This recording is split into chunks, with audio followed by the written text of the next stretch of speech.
friends? Welcome to the small shed, while the big shed, some might call it a garage, is still at this time being built, taking up all of my time. So much so that I'm just kind of coming across some of this like annoying, to me anyway, cycling tech news, and I just can't help but, you know, have my own 2 cents about it. So there was a time that the Specialized Diverge like spoke my language.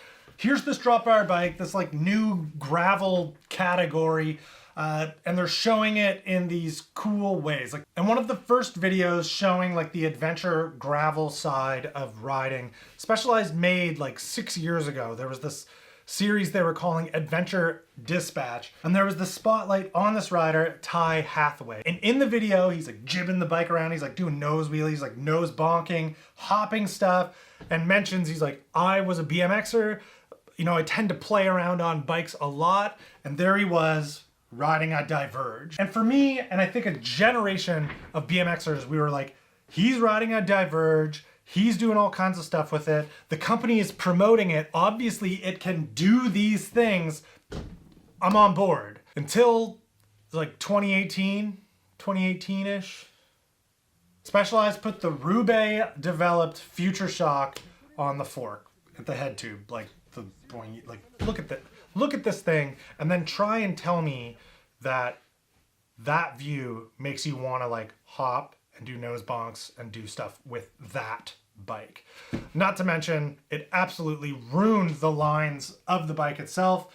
It ended up having to have this like really kind of awkward horizontal top tube, and then this stack of, well, what seemed to be a stack of moving, squishing spacers with a terrible boot over it. And over on the Bike Sauce YouTube channel, he literally, I'm pretty sure he came up with a way to like delete, like make it rigid, get rid of it.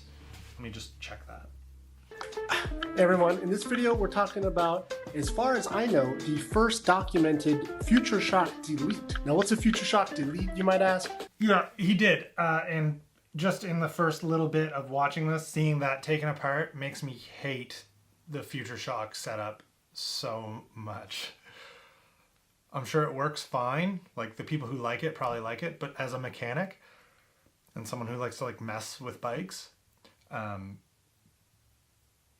So anyway, 2018, the bike has moved from a short list of things I would like to own to the long list of things to avoid forever. But now, scrolling through Instagram and seeing this boingy post from Bicycle Pubes, it's really solidified its spot in the don't category. Look at this thing. Terrible. Looking at this, I feel like I'm living in a live time of seeing new tech roll through that'll eventually just be relegated to like forgotten bad ideas.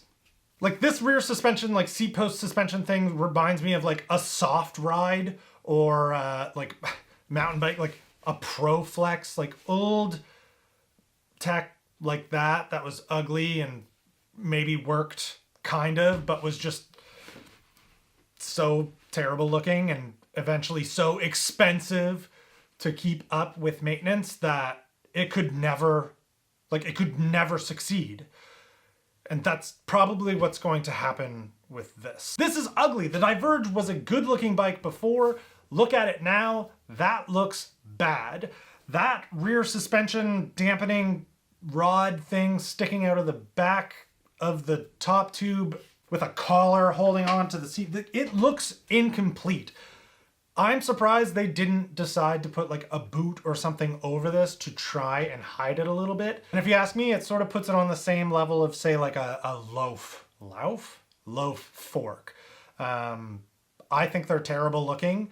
I know some people, they say they like them, but I can't help but feel like the purchase made to get one is just to have that something different. Maybe I'm just bitter about being perpetually broke that I couldn't spend the money to say I've got this performance gain while looking different. But that's kind of a privilege that other people have that I would just prefer make fun of. Like, I'd rather not have the money and the dumb looking things.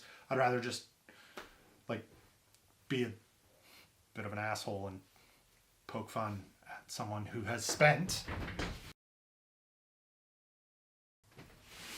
$14,000 United States money, USD, $14,000 on one of the S-Works ones.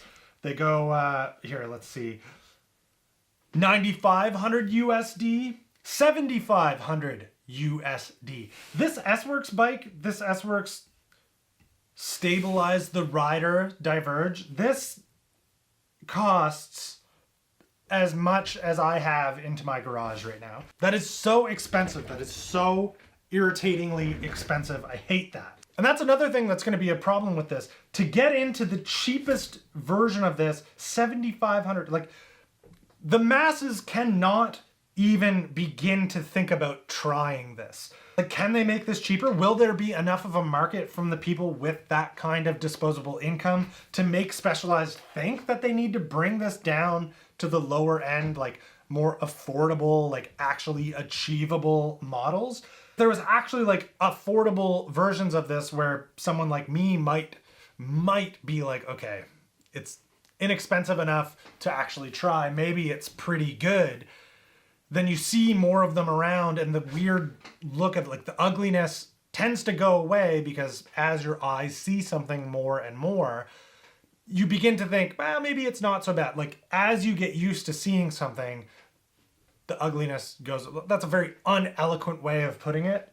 Ineloquent. That's an extremely ineloquent way of putting things, which is very much my style, but I don't see like the wealthiest of riders going and grabbing these so that they're out in the wild enough that we can get used to how really not great it looks. But also, and I think the biggest nail in the coffin is, like, for the way it looks and for the price that it is, I don't think the difference is tangible enough. Like, I don't think enough riders could really justify being like, okay, you know, it's ugly, it's expensive, but it is gonna make me better. Like, I do need to get this.